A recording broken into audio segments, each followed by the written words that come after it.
New York rolled out a bike sharing program this past Memorial Day so that New Yorkers can feel like they're in Paris and London, which have similar programs. And guess what? This week, a cyclist was hit by an SUV, but correlation is not causation. Maybe this is going to be a fantastic program and New Yorkers are going to love it. But we've got editorial board member Dorothy Rabinowitz here to tell us what she thinks. Dorothy, why would you want a program like this in the first place? Are we too fat? Do not ask me to enter the mind of the totalitarians running this government of the city. Look, I represent the majority of citizens. The majority of citizens of this city are appalled by what has happened.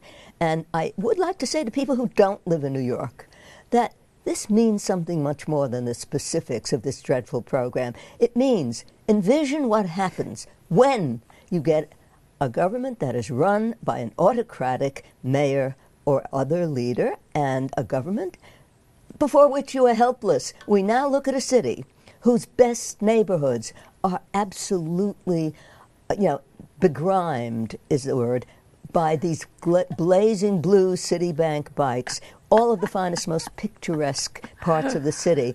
It is shocking to walk around the city to see how much of this they have sneaked under the radar in the interests of the environment. Well, it's not just shocking, it's also a fire hazard in some cases, because the fire trucks can't get into subway stations and park there because you've got CitiBike racks. I do want to throw some statistics at you, though, Dorothy.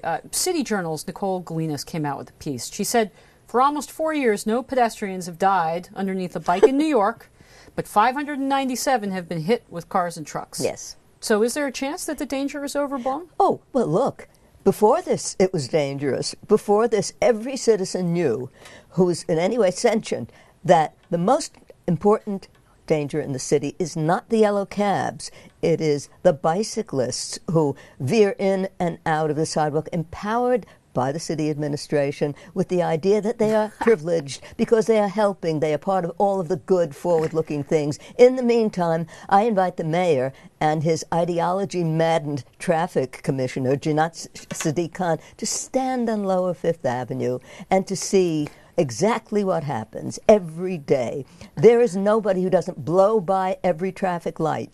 And worse, cut in and out of the lanes if the bike lane doesn't suit them, and onto the sidewalks.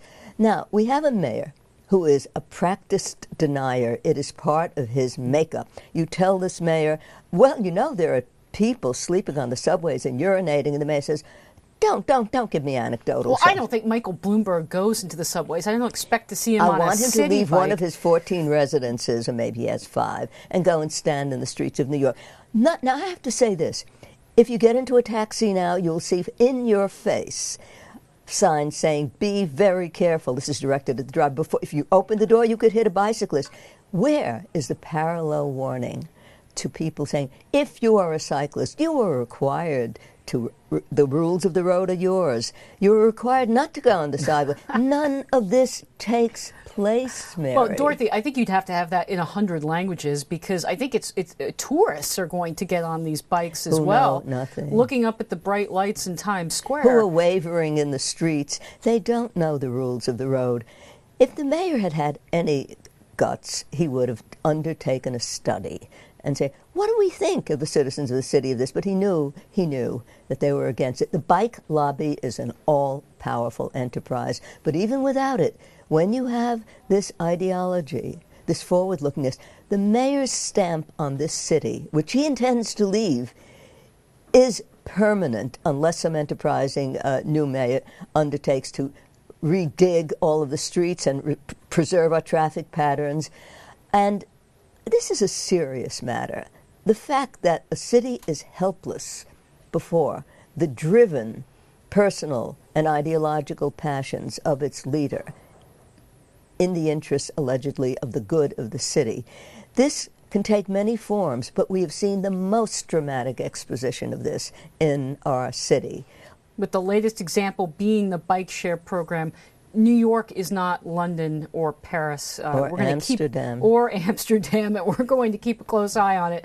Editorial board member Dorothy Rabinowitz, thanks so much for being on the show.